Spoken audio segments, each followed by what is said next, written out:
Assalamualaikum warahmatullahi wabarakatuh. A'udzu billahi minasyaitonir rajim. Bismillahirrahmanirrahim. Alhamdulillahi rabbil alamin wassalatu wassalamu ala asyrafil anbiya'i wal mursalin sayyidina Muhammadin wa ala alihi wa sahbihi ajma'in. Subhanaka la ilma lana illa ma 'allamtana innaka antal alimul hakim wa la hawla wa la quwwata illa billahil aliyyil azim. Rabbi shrah li sadri wa yassir li amri wahlul 'uqdatam min lisani yafqahu qawli wasaddid lisani wahdi qalbi bihaqqi nabiyyika Muhammad sallallahu alaihi wasallam. Allahumma aghnina bil ilmi wa zayyinna bil hilmi wa akrimna bit taqwa wa jammilna bil afiyah. Nawayna at-ta'alluma wat ta'lim wat tadhakkura wat tadhkir wan naf'a wal intifa' wal ifadata wal istifadah wal hath 'ala at-tamassuk bi kitabillahi wa sunnati rasulih sallallahu alaihi wasallam wa du'a ila al-huda wad dalalah 'ala al-khair ibtigha'a wajhillah mardatihi wa qurbihi wa thawabihi subhanahu wa ta'ala amin ya rabbal alamin. Wa qala asy-syaikhul musannif rahimahullahu ta'ala wa nafa'ana Allah bi'ulumihi wa bi'ulumikum wa bi'ulumi masyayikhina fid darain amin ya rabbal alamin. Kata pengarang Asy-Syaikh Muhammad Arif bin Ishaq Al-Qadahi rahimahumullah subhanahu wa ta'ala, dan wajib pula atas tiap-tiap mukallaf mengenal barang yang wajib bagi segala rasul alaihimus salatu wassalam. Jadi sebelum tu yang sifat istighna tu qiyamuhu ta'ala bi nafsihi, dia masuklah dalam sifat istighna. Dia masuklah dalam sifat istighna. Sebab la yahtaju ila mahallin wala mukhassisin, tidak berhajat kepada pencipta, tidak berhajat kepada zat. Itu merujuk kepada tak berhajat tu istighna lah. Kemudian kata dia, dan wajib pula atas tiap-tiap mukallaf. Wajib syarak lah. Siapa tak buat, maka hukum dia berdosa. Kerana wajib syarak tu ma yuthabu ala fi'lihi wa yu'aqabu ala tarkihi. Mengenal barang yang wajib, yakni mengenal oleh tiap-tiap mukallaf tu barang yang wajib bagi segala rasul alaihi wassalatu wassalam. Wajib bagi segala rasul, yakni wajib pada akal, nisbah pada rasul. Dan barang yang mustahil, barang tu sifat lah, sifat-sifat yang wajib dan sifat-sifat yang mustahil atas mereka itu rasul-rasul. Dan barang yang harus bagi mereka itu rasul-rasul. Jadi dalam kitab Ummul Barahim misalnya, dia pun sebut benda yang berkaitan dengan kenabian dan kerasulan ni macam ketuhanan juga. Nisbah ada sifat yang wajib, ada sifat yang harus, ada sifat yang mustahil. Bermula sifat kamalat rasul itu, sifat kamalat sama dengan Allah Ta'ala, nisbah nama sifat kamalat. Cuma Allah Ta'ala kamalat, kesempurnaan, nisbah Tuhan. Yang Rasul kamalat, kesempurnaan, nisbah makhluk, manusia sahaja. Apa yang menjadi sempurna bagi seorang manusia, maka Nabi itu ada. Maka bermula sifat kamalat Rasul itu, arti sifat kamalat Rasul, sifat kesempurnaan Rasul itu, tiada terhingga banyak sifat kamalat Rasul itu. Jadi dia sama macam Tuhan juga, nisbah wajib i'tiqad secara ijmali, tidak ada semuanya sabit sifat-sifat kesempurnaan Rasul pada seorang Rasul.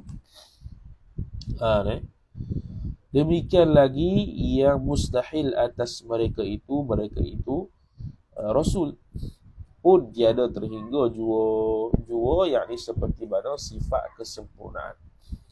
Jadi sebijilah baca Allah Ta'ala cuma nisbah Tuhan, cara Tuhan, nisbah Rasul, cara makhluk.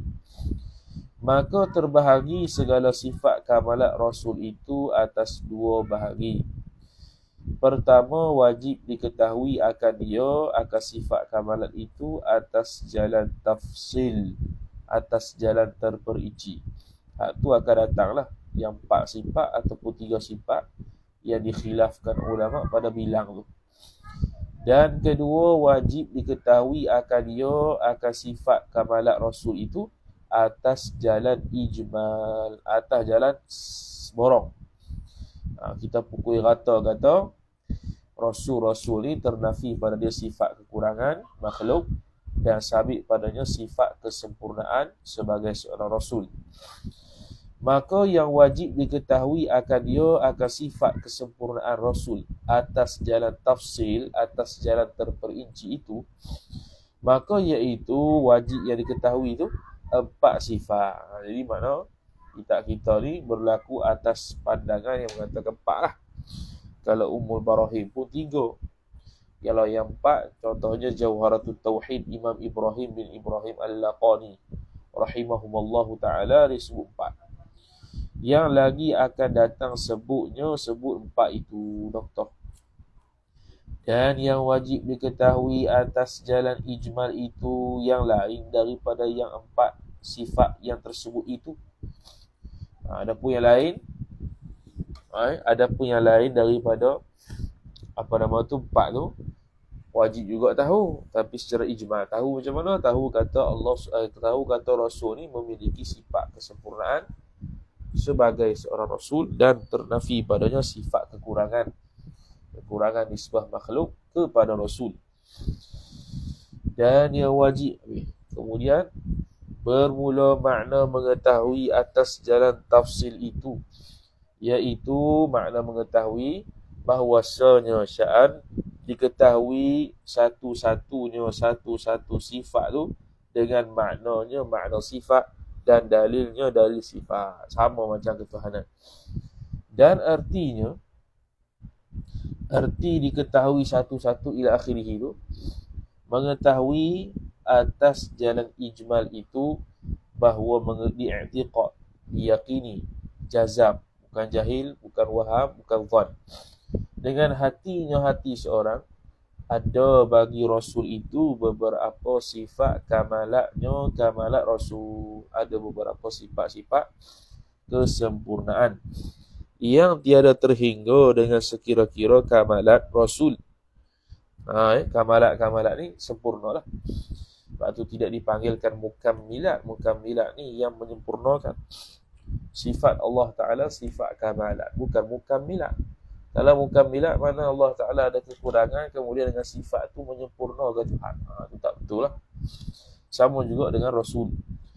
Dan mustahil atas mereka itu Rasul, segala kekurangan Rasul, ataupun kekurangan daripada sifat-sifat kamalat tu kurang, itu pun mustahil. Intaha. Bermula sifat yang wajib bagi segala Rasul itu 4 sifat. Maka inilah yang wajib diketahui akan dia, akan 4 sifat itu atas jalan tafsil satu-satu. Dan iaitu 4 sifat: sidqun, as-sidqu. Dan kedua, amanah. Dan ketiga, tabligh. Dan keempat, fatonah. Intaha. Senang ya kita ni. Laju lebih. Sidqun, arti sidqun benar. Itu terjemah. Benar segala Rasul. Benar dari sudut mana? Dia sebut lagi lah. Lawan bagi sidqun, dusta. Mereka itu Rasul. Mustahil, dusta mereka itu Rasul. Wajib, benar mereka itu Rasul. Doktor. Bermula makna benar mereka itu Rasul. Muafakat khabar mereka itu Rasul dengan diri pekerjaan. Diri pekerjaan tu nafsul amri. ataupun fil waqi', ataupun ma fi ilmillah, ataupun ma fi lauhil mahfuz. Jadi benda yang dia cakap tu betul dengan sebenar. Itu sidqun. Dia cakap sesuatu, kita tengok realiti. Betul, sama, sepakat. Tu dia panggil sidqun. Tapi kalau tengok realiti dulu, tengok luaran dulu, kharij dulu, kemudian dilihat kepada perkataan dia, betul. Maka tu dia panggil haqqun. Benda yang hak sebenar. Adapun tanda benar mereka itu Rasul. Bahwasanya jikalau dusta mereka itu Rasul, niscaya dusta pula khabar Allah Subhanahu wa ta'ala. Dan dusta khabar Allah Ta'ala itu mustahil. Ini panggil qiyas al-istithna'i muttasil. Jikalau dusta mereka itu Rasul, hak tu muqaddam. Niscaya dusta pula khabar Allah Ta'ala, hak tu tali. Sebab apa bila bila Rasul itu dusta, khabar Allah juga dusta. Kerana Allah mengiktiraf Rasul. Kerana Allah mengiktiraf si fulan bin si fulan sebagai Rasul. Jadi kalau Allah mengkhabarkan dan mengiktiraf dia itu sebagai Rasul sedangkan dia bohong, maka Allah bohong. Maka itu qiyas yang kedua, iaitu dan dusta khabar Allah Ta'ala itu mustahil. Dusta khabar Allah Ta'ala itu mustahil. Jadi khabar Allah Ta'ala itu dusta, itu mustahil. Sebab apa? Sebab bila berdusta Allah Ta'ala ada kekurangan. Dan dusta-dusta ni adalah sifat makhluk, bukan sifat yang layak bagi Tuhan. Maka sabitlah benarnya benar Rasulullah. Intaha. Amanah, arti amanah kepercayaan mereka itu Rasul. Lawannya lawan kepercayaan, khianatnya tu kena pada mereka itu Rasul. Mustahil khianat mereka itu Rasul. Wajib kepercayaan mereka itu Rasul. Bermula makna kepercayaan mereka itu Rasul ialah terpelihara mereka itu Rasul daripada mengerjakan yang haram dan yang makruh dan yang khilaful aula. Ini biasa jarang disebut dalam kitab lah. Biasa disebutlah hasyiah ataupun sebut dalam syarah. Matan tak akan sebut khilaful aula. Biasa dia akan sebut haram dan makruh. Ini haram, makruh, khilaful aula. Jadi hukum kita ni ada 7 lah. Ada 7 martabat. Atas sekali wajib. Hak tu Nabi buat. Kedua, sunat. Hak tu Nabi buat. Yang ketiga, harus. Hak tu nampak macam Nabi buat, tapi sebenarnya tak buat. Harus itu maksudnya benda yang harus, tapi Nabi tak buat sebab apa? Sebab dia niat. Maka jadi sunat. Maknanya benda harus yang Nabi buat itu taklah semata-mata sia-sia. Ada niat yang tersendiri sehingga menyebabkan harus tadi jadi ibadah. Makan jadi ibadah, tidur jadi ibadah. Dia tidak sia-sia. Maka sebab tu disabitkan perbuatan Rasul tu wajib dan harus, wajib dan sunat sahaja. Kerana harus tadi boleh jadi ibadah dengan sebab niat. Lepas tu yang seterusnya khilaful aula. Yang keempat khilaful aula. Start khilaful aula dan ke bawah ni tak buat. Harus tu pun dia kata tak buat juga. Tak buat ni sebuah kalau tak ada niat lah. Tak ada niat tu tak ada. Jadi benda harus yang Nabi buat tu menjadi sunat ataupun wajib kerana ada niat. Maka dia tidaklah harus semata-mata. Khilaful aula bahawa harus tak buat. Bawah khilaful aula makruh tanzih tak buat. Yang bawah lagi makruh tahrim, yang keenam tak buat. Yang terakhir haram lagi tak buat. 7 martabat dalam hukum fiqh. Intaha, selesai.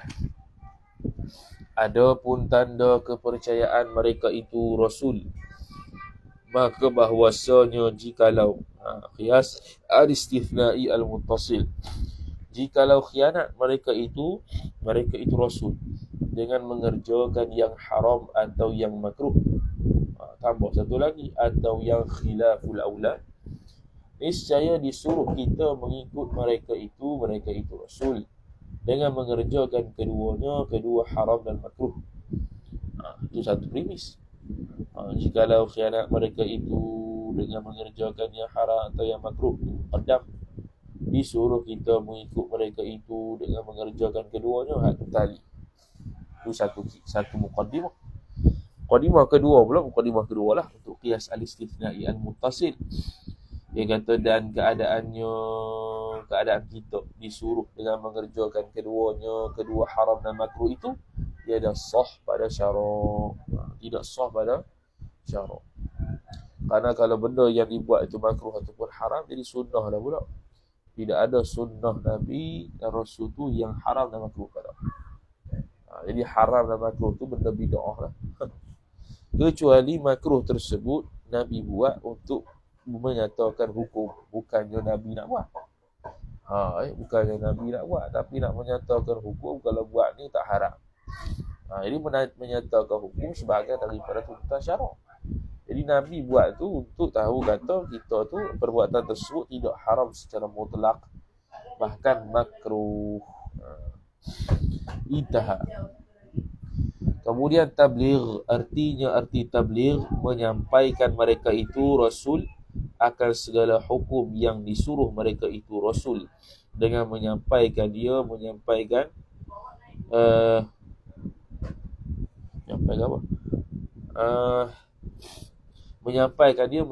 segala hukum bagi segala makhluk Allah Ta'ala. Lawannya bagi tabligh menyembunyikan, balagha yuballighu tablighan, maka masuk lawannya kitman. Mustahil menyembunyikan, wajib menyampaikan. Jadi sifat seterusnya ialah tabligh. Menyampaikan ada 3 kategori. Menyampaikan benda yang Allah Ta'ala suruh sampai, hak tu mesti wajib pada akal, tak terima di akal kita kata Rasul tak sampai, mesti sampai sebab syarak suruh. Yang kedua ialah tabligh dari sudut Allah Subhanahu Wa Ta'ala beri pilihan kepada Rasul dan juga Nabi untuk untuk sampaikan ataupun tidak sampaikan. Yang ketiga ialah Allah Subhanahu Wa Ta'ala melarang Rasul dan Nabi tadi untuk sampai, hanya untuk dia sahaja, bukan untuk orang lain. Maka dia tak sampai lah.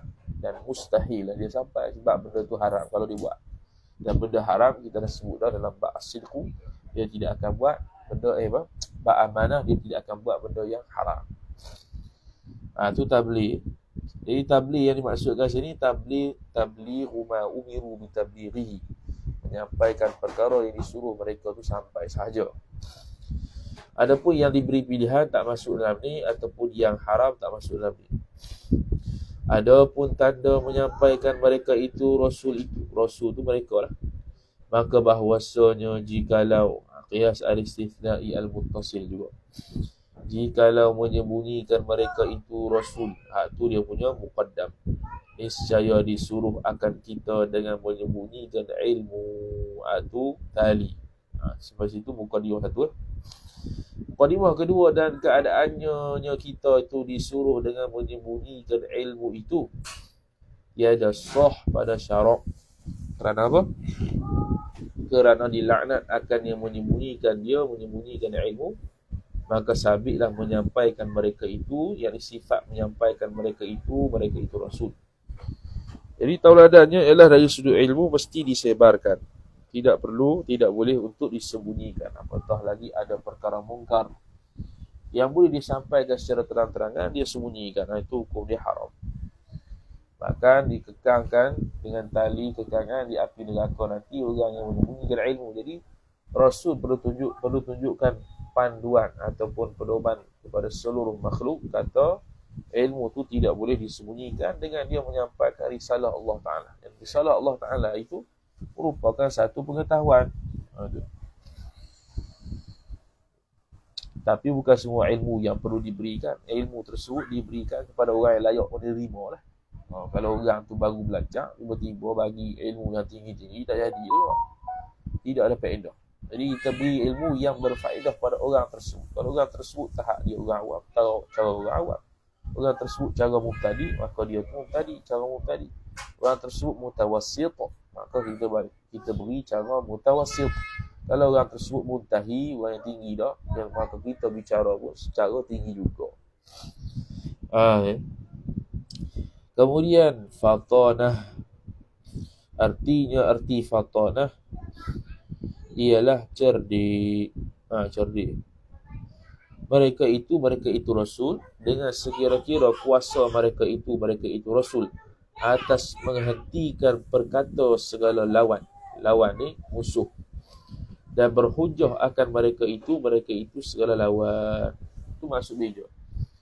Jadi bijak ni sama lebih kurang, ada setengah ulama tidak mengirakan dia sebab termasuk dalam tabligh. Kerana tabligh itu menyampaikan. Jadi antara benda yang perlu sampaikan kepada orang yang musuh juga.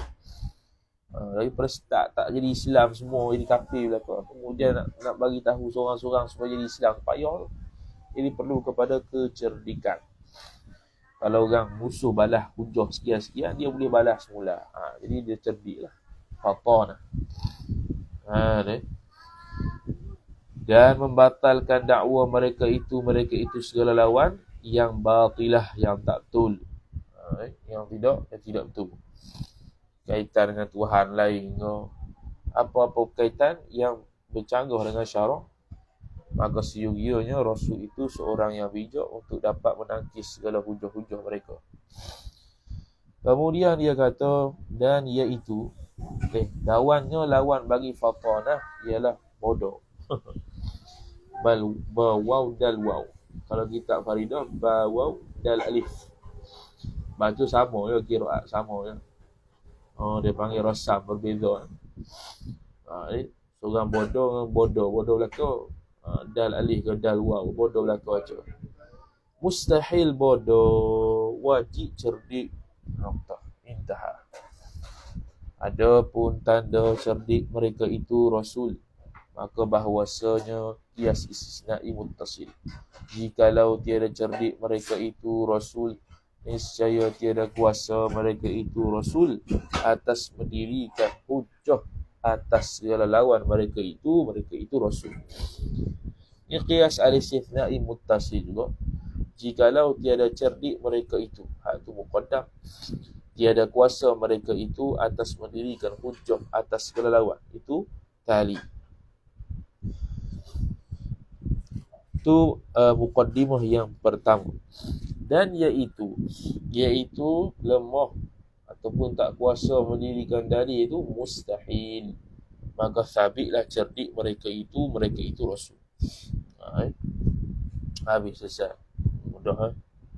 Itu sifat yang wajib dan yang mustahil. Jadi dalil bagi setiap sifat tersebut terkena kepada dua madlul. Satu dalil, dua madlul. Dalilnya satu kena kepada dua madlul. Pertama hak wajib, yang kedua yang mustahil. Yang wajib untuk sabit, yang mustahil untuk nafi. Dan adapun yang harus bagi mereka itu Rasul, maka iaitu yang harus satu jua. Dan iaitu yang satu tu berperangai tubuh manusia. Dia panggil al-a'rad al-bashariyah. Berperangai dengan sifat-sifat kemanusiaan. Tetapi qaidnya yang tiada membawa kepada kekurangan pada martabat mereka itu Rasul yang maha tinggi. Seperti contoh, ni contoh bagi yang harus. Seperti sakit, bukan contoh bagi yang bawa kekurangan. Seperti sakit pun kena tafsir. Sakit yang tak bawa lari orang. Tapi kalau sakit yang bawa lari orang, itu mustahil. Dan umpama sakit intaha.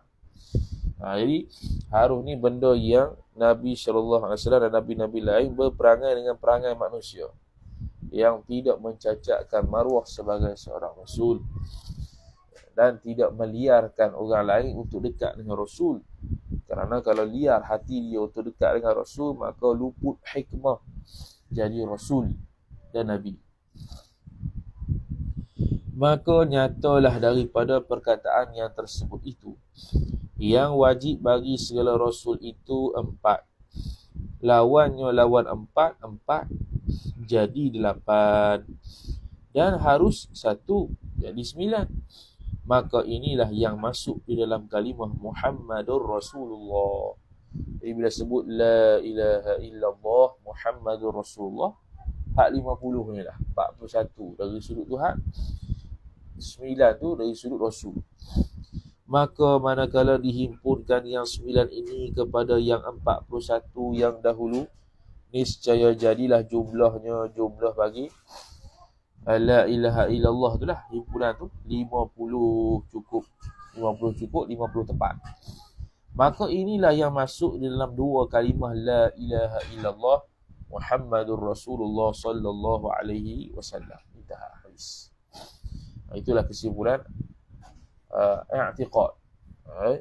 La ilaha illallah Muhammadur Rasulullah. Cuma ini untuk orang mubtadi lah. Dia kata dulu, dia untuk mubtadi dan untuk mutawassit, sekadar untuk lalu dan memperingat sahaja. Dia orang yang bukan kategori mubtadi, baca kitab ni, maka dia mengulang semula lah benda yang dia belajar ni. Dan wajib i'tiqad pula bahawa Nabi kita sallallahu alaihi wasallam itu bangsa Arab. Jadi tak terlepas daripada tadi Rasul yang secara umum, ni yang secara khusus. Dalil lupa. Ada pun tanda harus berperangai yang tersebut itu, iaitu berperangai dengan perangai tubuh manusia. Maka iaitu tanda dia dipandang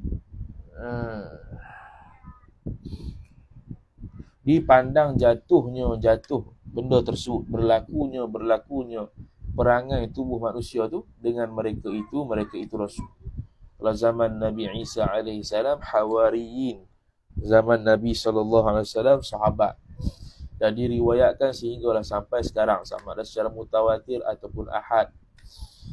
Pada segala orang yang semasa dengan mereka itu Rasul. Dan sampai yang demikian perangai itu kepada orang yang tiada semasa dengan mereka itu Rasul. Lagu mana sampai? Dengan khabar yang mutawatir, sama ada Al-Quran ataupun hadis yang menceritakan Nabi sekian. Nabi bersifat sekian tu kena mutawatir, sebab dia tu i'tiqad. Tapi Nabi SAW tu macam mana dia berjalan, macam mana dia punya rambut, macam mana dia punya tubuh, macam mana dia punya makan apa dan sebagainya. Hak tu perbahasan berkaitan dengan riwayat hidup Nabi sallallahu alaihi wasallam secara khusus. Adapun secara umum Nabi berjalan, nak pergi pasar, hak tu kena sebut secara qat'i, kerana itu merujukkan kepada sifat harus bagi Rasul. Maka disebut dalam Quran. Jadi puak jahil musyrikin Mekah tu, dia kata, mana dia ni Rasul kenapa macam kami, kenapa tak malaikat?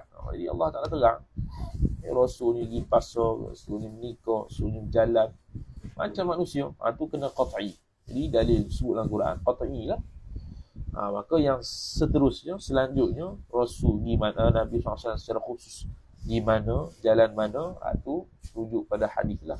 Itu tidak perlu pada mutawatir, hadis ahad pun tak apa. Nabi pergi sekian. Sahih ke tak? Sahih. Hasan. Dhaif. Itu bab sirah lah pula. Jadi kena beza antara benda yang harus bagi Rasul dan benda khusus, cerita berkenaan dengan satu-satu Rasul. Kata musannif rahimahullahu ta'ala, maka nyatalah itu. Dan wajib i'tiqad pula bahawa Nabi kita sallallahu alaihi wasallam. Jadi ini khusus untuk Nabi sallallahu alaihi wasallam, wajib i'tiqad dia. Wajib dari mana? Rasul tadi tu, Nabi SAW tu daripada bangsa Arab. Maka bukan bangsa Melayu, bukan bangsa Ajam. Tertolak oleh bahasa Ajam. Lagi Quraisy, sebaik-baik keturunan. Dia Arab macam-macam kabilah. Kabilah yang paling afdal ialah kabilah yang datang daripada Nabi SAW, iaitu Quraisy. Macam Imam Syafi'i jugalah. Cuma dia beza turunannya, dia beza selisih. Turunan sama Quraisy, tapi tidaklah sampai bin kepada Nabi Muhammad tu dah. Saudara sekabilah. Dan bahawasa nama Muhammad, Nabi Muhammad itu ialah Muhammad anak Abdullah, anak Abdul Muttalib, anak Hashim, anak Abdul Manaf. Itu ya. Jadi khilaf ulama, adakah wajib tahu sampai situ ataupun wajib tahu sampai Adnan? Khilaf ulama. Ada yang kata wajib tahu sampai Adnan, ada yang kata wajib tahu sampai Abdul Manaf. Jadi musannif ni seolah-olah dia tu berpandangan kepada bahawasanya wajib tahu sampai Abdul Manaf sahaja, tidak perlu sampai Adnan. Payah bagi orang awam lah, payahnya. Ataupun bagi sekurang-kurang melepaskan kewajipan, payah sampai Adnan tu kena hafal sikit. Bin Abdul Manaf senang. Muhammad bin Abdullah bin Abdul Muttalib bin Hashim bin Abdul Manaf, selesai. Kemudian dia kata, dan ibunya ibu Nabi sallallahu alaihi wasallam itu Sayyidatina Aminah anak Wahab. Situ ya. Anak Wahab tu ya. Aminah binti Wahab. Aminah bukan Aminah. Jadi nama Melayu tak tahulah mana satu. Aminah ke Aminah. Aminah ke ataupun Aminah. Kalau Aminah ni yang sejahtera. Kalau Aminah ni yang amanah, yang menjaga. Beza makna. Dan warna tubuh Nabi sallallahu alaihi wasallam itu putih cenderung kepada merah. Kerana itulah warna yang cantik di dunia. Di akhirat putih yang kekuningan. Jadi Nabi sallallahu alaihi wasallam akan dapat dua. Di dunia dapat dah putih kemerahan, di akhirat putih kekuningan. Dapat dua-dua. Kepada menyeru tadi. Putih cenderung pada merah. Diperanakkan Nabi di Makkah Al-Musharrafah. Dia jangan terbalik pula Madinah. Hijrah ke Makkah, beranak di Madinah, terbalik. Dan dibangkitkan Nabi SAW jadi Rasul pun di Makkah juga, iaitu sebelum hijrah. Jadi start hijrah tu, start pergi Madinah lah. Satu hijrah, dua hijrah tu pun dulu tak ada pun. Hijrah tu start daripada Sayyidina Umar Al-Khattab radhiyallahu ta'ala anhu. Fikir kita nak buat kalender Islam ni start daripada mana? Fikir start daripada mana? Bulan tu daripada mana? Jadi khilaf sahabat antara syarat tu, khilaf nak start mana? Start Ramadan ke sebab dia semula bulan dalam setahun, ataupun start bulan haji ke, ataupun start Muharram ke, ataupun apa, start Nabi lahir ke, nak start tahun pertama, bulan pertama tu bila. Jadi khilaf. Cek Muharram. Sebab apa Muharram? Sebab waktu tu orang baru habis balik haji. Jadi haji tu Zulhijjah akhir tahun. Dijadikan Zulhijjah tu akhir tahun sebab bulan Muharram tu biasa habis dah orang pakat balik haji. Maka itulah start balik tahun baru. Tu kalender hijrah lah. Kalender dari sudut bulan tu nak start bila. Lepas tu nak start tahun apa? Tahun ketika hijrah Nabi SAW. Kemudian dia kata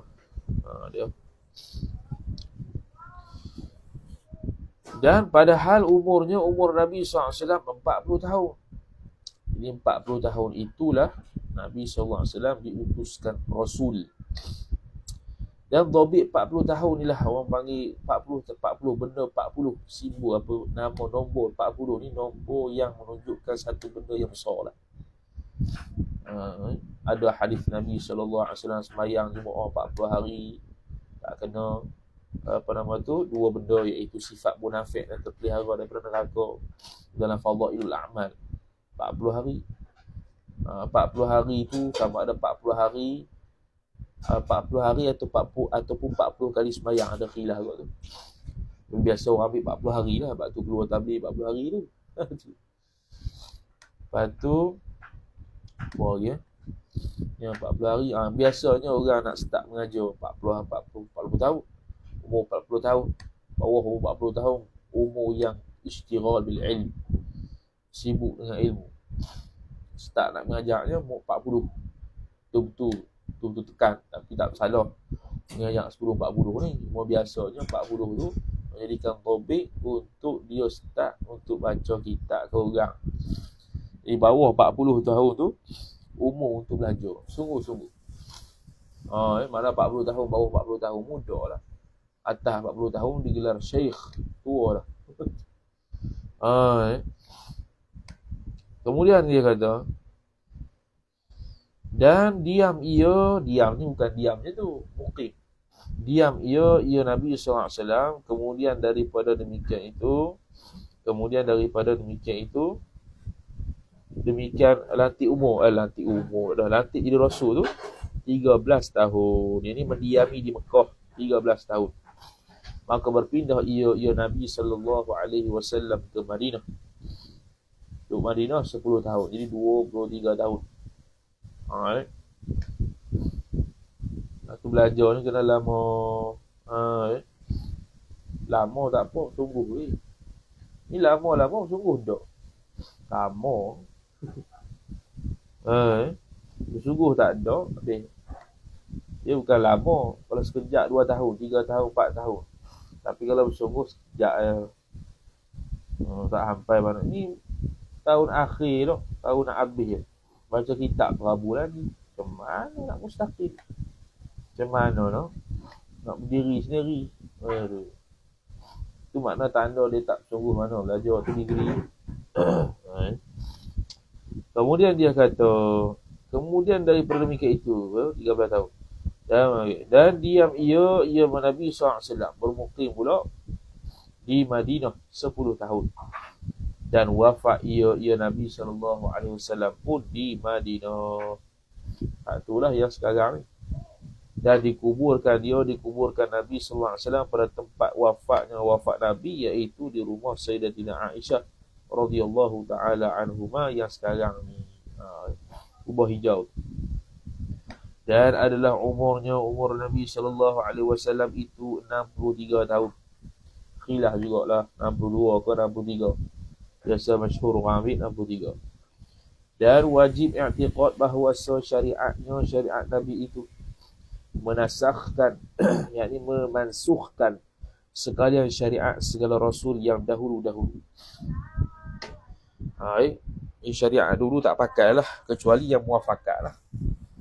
Syariat dulu contohnya Nabi Adam AS boleh menikah. Zaman syariat dia boleh menikah sama adik-adik tapi kembar lain-lain.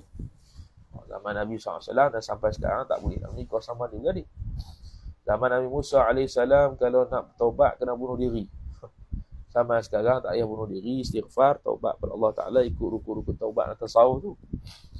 Zaman Nabi Musa AS, dia tu kalau kotor pakaian dia tak boleh basuh, dia kena gunting. Nabi SAW zaman kita, zaman syariat Nabi SAW basuh dengan air.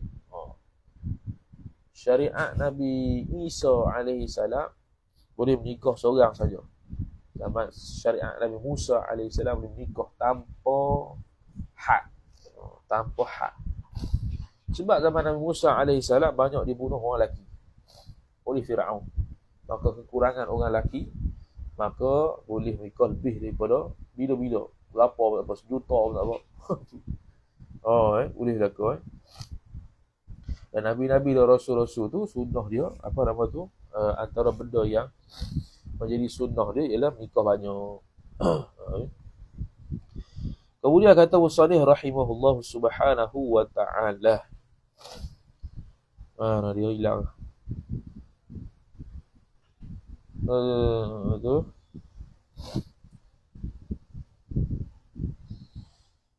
Dan kekal syariat Nabi SAW hingga hari kiamat. Jadi tidak ada istilah fatrah tak ada. Fatrah tak ada. Ahlul fatrah sudah tidak ada. Jadi sebelum Nabi SAW, zaman sebelum Nabi SAW, bila Rasul itu mati, Rasul itu wafat, terus jadi ahlul fatrah. Orang yang hidup selepasnya jadi ahlul fatrah.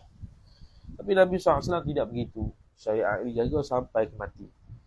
Kecuali jadi ahli fatrah tu kalau dia tidak sampai Islam pada dia, ataupun dia buta dan tuli sekaligus, maka tu jadi ahli fatrah lah.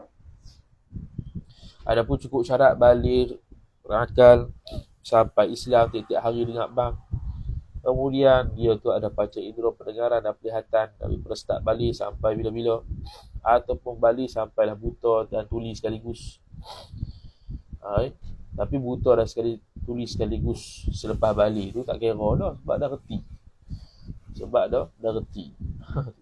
Yang tak kira mukallaf ni kalau sebelum balik ataupun sejak kecil lagi buta dan tuli. Itu memang tak boleh kata apa tu. Tak boleh nak sampaikan sumber maklumat ilmu, tak boleh nak sampai.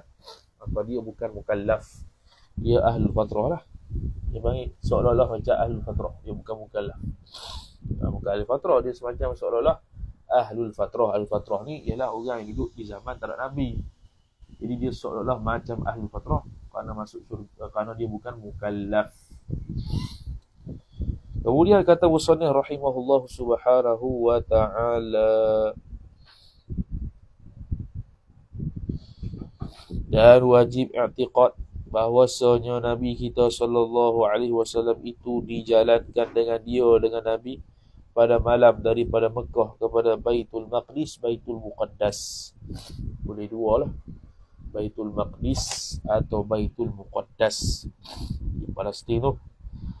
Jadi Isra wajib i'tiqad, siapa ingkar kafir. Mi'raj wajib i'tiqad, siapa ingkar fasik. Kerana Mi'raj tidak ada dalam Quran, ada dalam hadis. Isra saja dalam Quran. Jadi Quran tu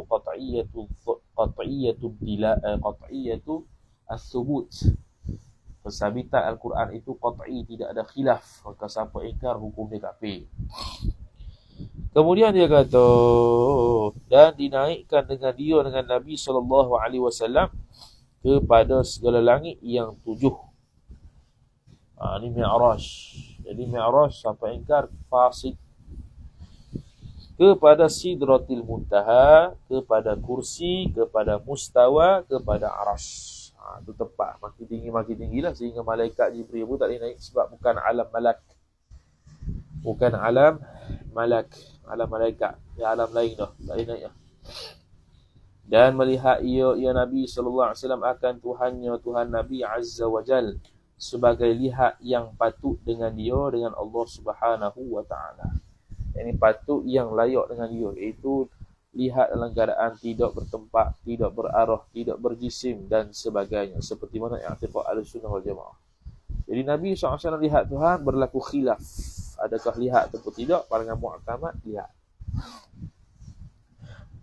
Itu khususiat Nabi SAW sahaja. Adapun Nabi-Nabi lain tidak melihat, hatta Nabi Musa AS. Dan difardukan dan berkata-kata akan Nabi SAW oleh Tuhan. Bukan berkata-kata dengan Nabi Musa saja, dengan Nabi SAW pun dia cakap juga. Dan difardukan atasnya. Jadi sama ada secara wasilah, Allah Ta'ala menyampaikan wahyu sama ada secara wasilah dengan Jibril, ataupun sampai direct, iaitu seperti mana sembahyang. Dan difardukan atasnya, atas Nabi dan atas umatnya, umat Nabi, akan sembahyang yang 5 waktu, yang asalnya 50 waktu. Kemudian jumpa dengan Nabi Musa, tolak 45. Jumpa lagi, tolak 40. Tolak 35, 30, 25, 20, 15, 10, 5. Tu pun minta kurang lagi. Nabi SAW malu dah, cukup dah 5. Dan bahawasa anak Nabi SAW itu 7 orang. Dan iaitu 7 orang, Sayyidina Al-Qasim, dan Sayyidina Zainab, dan Sayyidina Ruqayyah, dan Sayyidina Fatimah, dan Sayyidina Ummu Kulthum, dan Sayyidina Abdullah. Dan ialah Abdullah yang dilaqabkan dengan At-Tayyib dan At-Tahir. Dan Sayyidina Ibrahim. 7. Jadi At-Tayyib dengan At-Tahir ni berlaku khilaf. Pandangan mu'tamad dia adalah laqab Abdullah. Pandangan kedua mengatakan At-Tayyib dan At-Tahir itu ialah orang yang berbeza. Ialah orang yang berbeza. Dia khilaf lah. Itu nama-nama anak Nabi SAW. Semuanya daripada Kharijah, melainkan Ibrahim. Ibrahim daripada Qibti. Daripada yang mana hamba perempuan yang dihadiahkan daripada Raja Mesir tu kepada Nabi SAW. Kemudian Nabi SAW merdekakan, kemudian nikah. Semua tu daripada Sayyidatina Khadijah, 6 orang. Itu Zainab, Ruqayyah, Fatimah, Ummu Kulthum, Abdullah. Lepas tu Sayyidina Ibrahim, Zainab, Ruqayyah, Fatimah, Ummu Kulthum, Abdullah, Abu Qasim, Al-Qasim. Al-Qasim seorang lagi. Al-Qasim, 6 orang. Ibrahim tu daripada Al-Qibti, perempuan Qibti tu. Tu Ibrahim seorang. Hak lain tak ada. Hak lain tidak diriwayatkan ada anak daripada selain daripada Khadijah. Jadi Khadijah radhiyallahu taala anha 2 kali janda. Mana termasuk Nabi 3 suami tau. Setiap suami ada anak. Nabi SAW paling banyak anak lah. Suami pertama, suami kedua, suami ketiga Nabi SAW. Tu. Kemudian dia kata, dan sekalian mereka itu anak Nabi itu, ibu mereka itu Sayyidatina Khadijah Al-Kubra. Melainkan Sayyidina Ibrahim, maka ibu Sayyidina Ibrahim, Maryah Al-Qibtiyah radhiyallahu ta'ala anhum ajma'in. Yang mana Al-Qasim. Jadi ada ulama buat hikmah. Kenapa semua anak Nabi SAW mati belakang? Kecuali yang laki lah. Yang laki kenapa mati belakang? Tinggallah Sayyidatina Fatimah perempuan ataupun yang perempuan-perempuan lah. Laki-laki mati belakang. Sebab apa mati belakang? Antara hikmahnya ialah supaya orang tidak melantik Rasul selepas Nabi SAW wafat. Takut dia akan kata gini, Rasulullah SAW wafat, kata, mu ganti jadi Rasul sebab mu anak Nabi. Tak ada gitu. Itu antara hikmahnya lah kenapa dimatikan anak lelaki. Kalau anak perempuan tu memang pesen tak boleh jadi Nabi dah. Memang kekal gitu dah. Fatimah, anak Nabi SAW.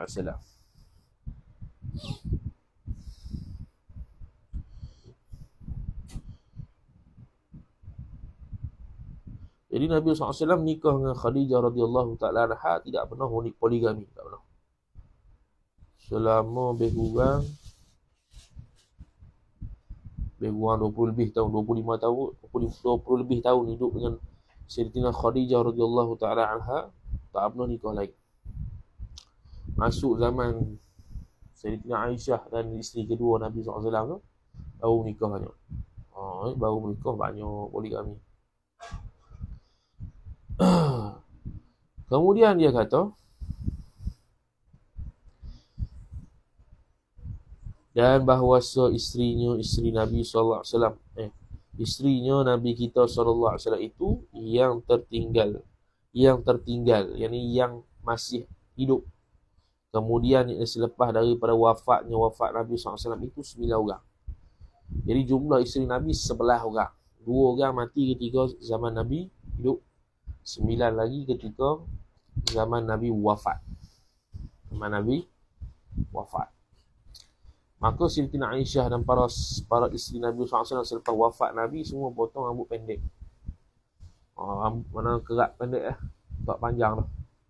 Kalau tidak ada keperluan lagi, mereka pun tak nak kahwin lagi dah, sebab ummahatul mukminin diharamkan menikah dengan orang lain.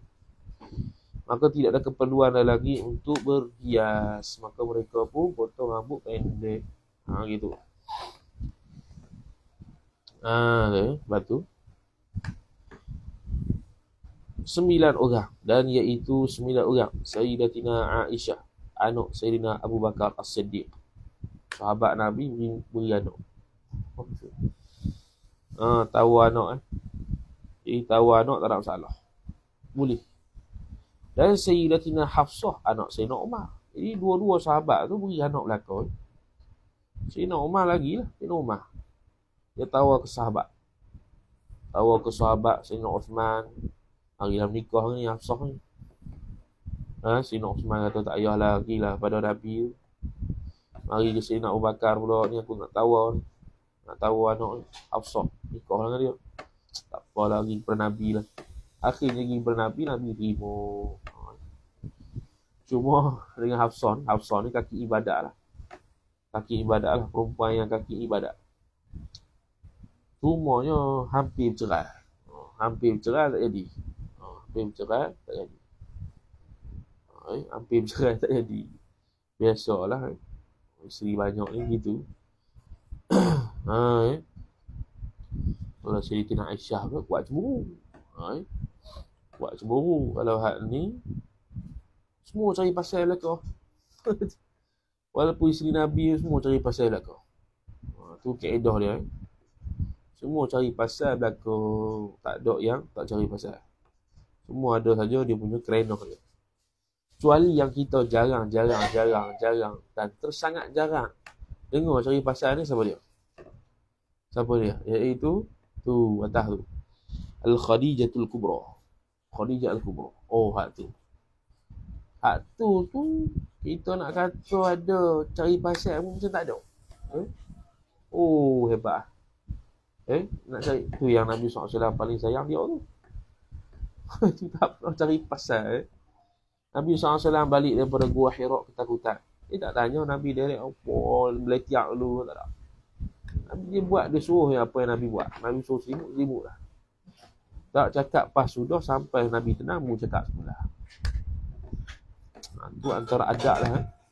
Itu antara adab yang ditunjukkan oleh Sayyidatina Khadijah radhiyallahu ta'ala anha. Sehingga kan diberi kirim salam daripada Allah Ta'ala kepada Sayyidatina Khadijah. Oh, hebat Khadijah. Jadi orang nak jadi macam Khadijah ni, kononnya tidak mahu poligami, fikir-fikir semula. Boleh tak salah. Tapi kena jadi Khadijah sungguh. Ini cakap aja bab ni pilih Khadijah, bab akhlak tak pilih Khadijah, tak hati tu. Macam mana belik ni? Saya takutlah macam-macam orang perempuan. Mana hilang lah.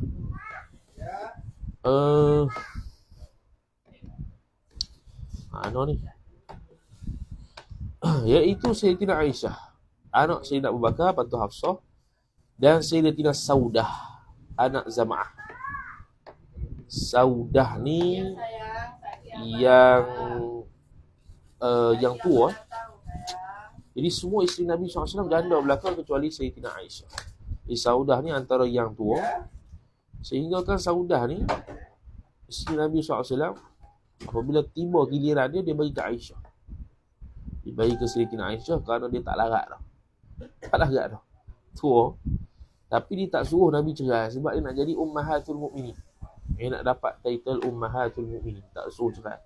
Dia kata tak apalah, jangan cerai aku lah. Aku beri giliran tu kepada Sayyidatina Aisyah radhiyallahu ta'ala anha.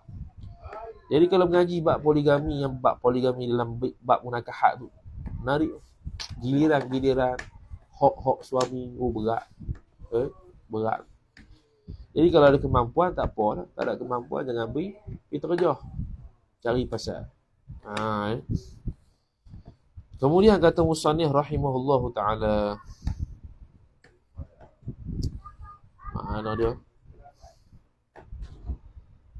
Sebab itu Saudah dan Zam'ah dan Sayyidatina Safiyah anak Huyai, dan Sayyidatina Maimunah anak Al-Harith, dan Sayyidatina Ramlah anak Abi Sufyan, dan Sayyidatina Hindun anak Abi Umayyah.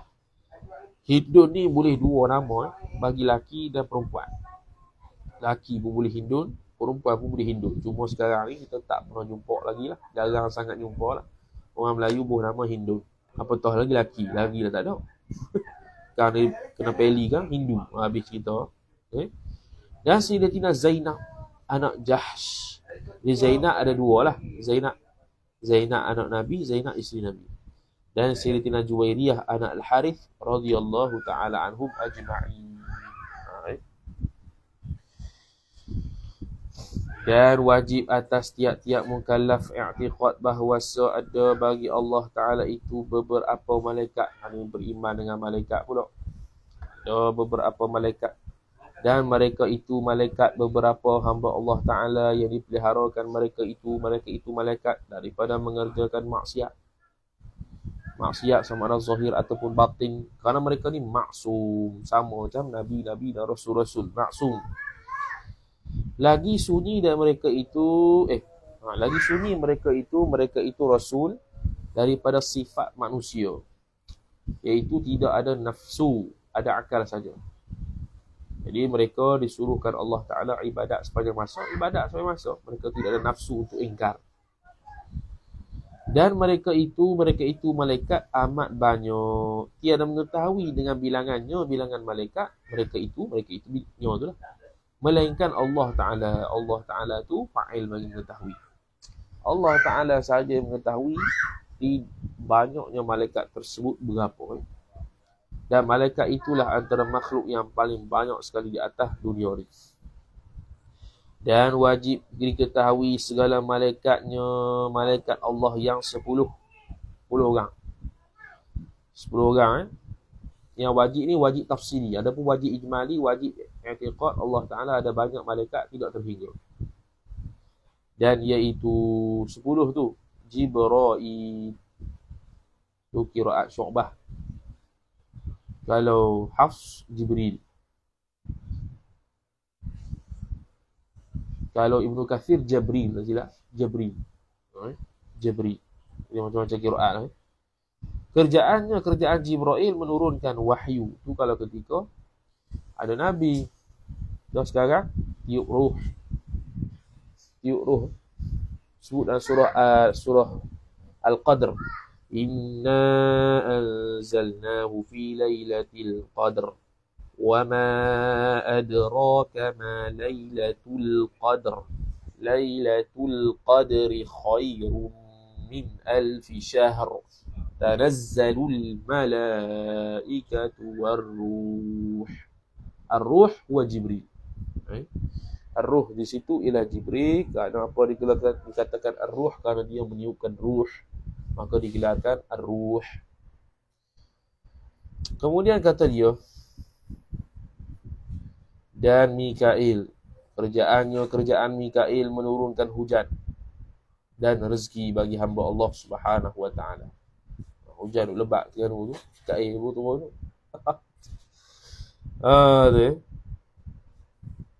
Dan Israfil, kerjaan Israfil meniup sangkakala. Sangkakala khilaf 2 kali atau 3 kali. Pandangan mu'tamad 2 kali sahaja.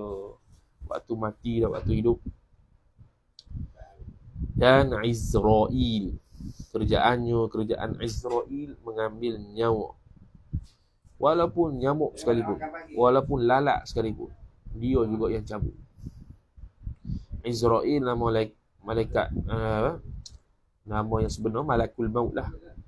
Izrail tu nama macam serupa dengan Jibril. Ni 4 ni, sampai Izrail ni dia panggil Ru'usul Malaikah, ketua malaikat. Jadi iblis nama dulu Azazil dulu.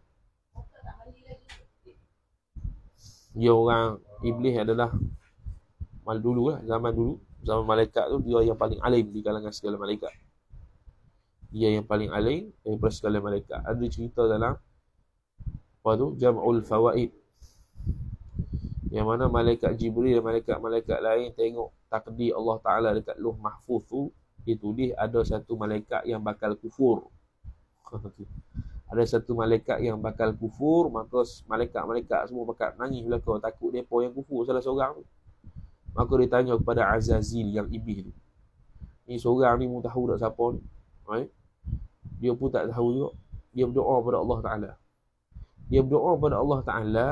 Malaikat-malaikat ni dijaga, tapi dia tak doa pada diri dia. Nak kata takdir Allah Ta'ala tu dia ke iblis tu.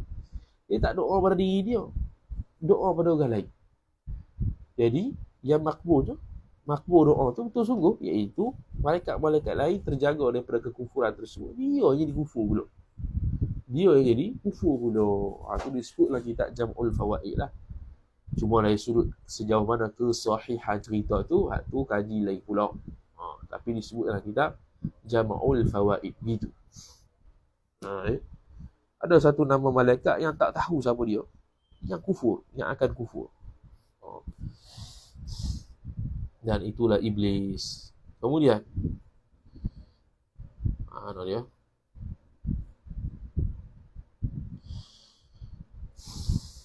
dan Munkar dan Nakir, kerjaan keduanya Munkar dan Nakir tu menanya keduanya Munkar Nakir akan segala orang yang mati. Kena tanya Munkar Nakir. Sama ada Munkar Nakir, Bashir wa Bashir wa Mubashir. Bashir wa Mubashir. Bashir wa Mubashir untuk orang yang baiklah, untuk orang yang ahli syurga. Munkar Nakir yang gerun tu, dalam keadaan gerun tu untuk orang kafir, orang fasik. Kemudian dan Ridwan, kerjaan Ridwan menunggu syurga. Dia ketua syurga di sudut malaikat. Dan Malik, kerjaan Malik menunggu neraka. Ini penjaga neraka. Dalam neraka duk tiba orang tu malaikat Zabaniyah. Itu disebut dalam Quran. Zabaniyah tu berapa orang? Zabaniyah tu pun ketua pula. Ketua dalam siksaan neraka tu. Itu ada pula kuncur-kuncurnya malaikat lain pula. Dan Raqib dan Atid, kerjaan keduanya Raqib dan Atid menyurat kebajikan dan kejahatan. Jadi khilaf. Adakah Raqib satu malaikat, Atid satu malaikat, yang mana Raqib mencatat kebaikan, Atid mencatat keburukan, ataupun Raqib Atid itu satu malaikat, Raqib Atid satu malaikat lain. Mana Raqib Atid itu nama satu malaikat catat kebajikan, Raqib Atid nama satu malaikat catat kejahatan. Itu khilaf. Kemudian dia kata seorang wajikan dan kejahatan seorang di kanan mukallaf dan seorang di kiri mukallaf. Dalam kitab Qatrul Ghaith kita sudah baca khatam dah, tengok dalam YouTube berkenaan dengan malaikat Atid dan Raqib dan Atid ni, bagaimana posisi dia. Jadi waktu duduk sahaja kanan kiri, waktu kita berjalan depan belakang. Waktu kita berjalan dia berada di depan seorang, di belakang seorang. Di kanan kiri ni ketika duduk. Kemudian dia kata habis intaha, selesai mereka. Dan wajib i'tiqadkan bahawa ada bagi Allah Ta'ala itu beberapa kitab yang diturunkan atas segala rasulnya Rasulullah. Dan iaitu kitab tu 104 buah kitab, termasuk suhuf tu lah. Suhuf tu helaian kertas. Setengah daripada 104 buah tu Taurat bagi Nabi Musa, dan Injil bagi Nabi Isa, dan Zabur bagi Nabi Daud, dan Quran bagi Nabi kita Muhammad sallallahu alaihi wasallam. Kerana ni yang qat'i, yang pasti. Hak lain tu khilaf. Adapun i'tiqad secara ijmali wajib juga. Sabit kitab dan suhuf tu bagi Allah Ta'ala. Berapa? Wallahu a'lam. Dan wajib i'tiqad bahawa yang terlebih afdal segala makhluk itu kita, Nabi kita Muhammad sallallahu alaihi wasallam, digelar sebagai Habibullah. Kemudian Nabi Ibrahim alaihissalam Khalilullah. Kemudian Nabi Musa alaihissalam Kalimullah. Dan Nabi Isa alaihissalam Ruhullah. Kemudian Nabi Nuh alaihissalam. Hak ni pandangan mu'tamad. Ada pandangan yang menambahkan Nabi Ayub alaihissalam, Nabi Adam alaihissalam, Nabi Ishaq alaihissalam. Tu bukan pandangan mu'tamad. Maka yang 5 ini dinamakan dia, yang 5 ni ulul azmi. Artinya arti ulul azmi segala yang mempunyai sabar dan menanggungkan beberapa banyak kesusahan. Jadi mereka 5 ni lah yang paling banyak diuji Allah Ta'ala. Lain tu ada juga, tapi sikit. Bukan sikit banding dengan Rasul 5 ni lah. Jadi Nabi SAW orang yang paling banyak diuji Allah Subhanahu Wa Ta'ala untuk meningkatkan darjat dia menjadi orang yang paling mulia. Kemudian dan wajib. Kemudian segala Rasul yang lain daripada mereka itu 5, iaitu yang 25 tu lah. Jadi 20 orang baki itu lebih, 20 orang yang baki itu lepas daripada 5 orang ni. Dan wajib i'tiqad bahawa ada bagi Allah Ta'ala itu beberapa banyak Rasul dan Anbiya alaihimussalatu wassalam. Hak ni yang secara ijmali, iaitu Rasul tu jumlah dia ialah 124,000. Tu jumlah Nabi tu 124,000. Dan iaitu Anbiya 124,000. Dan yang jadi Rasul itu 313 orang. Itu pandangan yang tidak mu'tamad. Pandangan mu'tamad at-tawaqquf. Tak tahu berapa orang yang sebenar, tapi ada Rasul, ada Nabi. Itu pandangan mu'tamad. Dan 25 Nabi yang disebutkan dalam Quran itu, wajib beriman dengan mereka itu Nabi atas jalan tafsir. Seko-seko, seorang-seorang. Sebab disebut jelas dalam Al-Quran. Yang Al-Quran tu qat'iyatul thubut. Persabitan ayat Quran tu qat'i, putus. Dengan makna jika ditanyakan apa maksud tahu secara tafsir, kenapa kau tak wajib hafal? Khilaf ulama kenapa ke tidak mengikut urutan pandangan mu'tamad, tidak wajib. Dengan makna ni taswir bagi tahu secara tafsil. Dengan makna jika ditanya ke seseorang daripada mereka itu Rasul, niscaya dijawab seorang dengan bahawasanya ia mereka itu Rasul. Orang tanya Yusuf tu Rasul. Habis selesai. Ilyasa tu Rasul. Bukan Rasul. Bahaya. Boleh kufur. Tiada dengan makna wajib dihafazkan nama mereka itu Rasul. Apa nama Nabi tu? Dia kata Yusuf tu. Yusuf. Tak ingat tuan. Tak wajib apa. Maka jika menafi ia seorang akan risalah, akan kerasulan seseorang daripada mereka itu Rasul, maka tiada khilaf pada kufur seorang. Dia kata Ilyasa bukan Rasul, habis kufur. Nabi Muhammad bukan Rasul, patutnya Ali yang Rasul. Ayol Syiah yang mengiktikadkan Nabi Muhammad SAW itu bukan Rasul, tapi Syiah ni ada banyak juga. Kemudian, dan jika berkata ia seorang tiada aku ketahui akan Rasul tu, atau tiada aku ketahui akan bahawasanya ia mereka itu Rasul, maka berkata kebanyakan ulama jadi kafir. Ini macam Faridah. Dia kata aku tak tahu dia Rasul ke tak. Khilaf, fasik ke kufur. Pandangan mu'tamad kufur. Dan kata setengah mereka itu ulama tiada jadi kafir. Tu kata setengah ulama qil. Muqabil jumhur. Dan bermula mereka itu Rasul tu Adam dan Idris dan Nuh dan Hud dan Salih dan Ibrahim dan Lut dan Ishaq dan Ismail dan Ya'qub dan Yusuf dan Ayyub dan Shu'aib dan Harun dan Musa dan Ilyasa dan Zulkifli dan Daud dan Sulaiman dan Ilyas dan Yunus dan Zakaria dan Yahya dan Isa dan Sayyidina Muhammad sallallahu alaihi wasallam wa alaihim wasallam ajma'in wa sallallahu ala sayyidina Muhammadin wa ala alihi wa sahbihi wasallam. Subhana rabbika rabbil izzati amma yasifun wa salamun ala al-mursalin walhamdulillahi rabbil alamin. Amin. Telah selesailah faqir ila Allah, yang berhajat kepada Allah Ta'ala, Al-Haji Muhammad Arif bin Al-Haji Ishaq Al-Qadahi, daripada terjemah risalah yang kecil ini pada hari Khamis 2 hari bulan Muharram. Pada hari Khamis 2 hari bulan Muharram Hijrah, Muharram Hijrah, bulan Muharram Hijrah, sanah tahun 1352. Dekat-dekat 100 tahun kot tu. 1352 tahun. Walhamdulillahi rabbil alamin. Bermula puji-puji itu mustahak bagi Allah, Tuhan sekalian alam. Amin. Thumma amin. Amin. Amin. Isim fi'il amar, ay istajib du'a'ana ya Rahman ya Rahim ya Allah. Amin. Jadi 2 Muharram.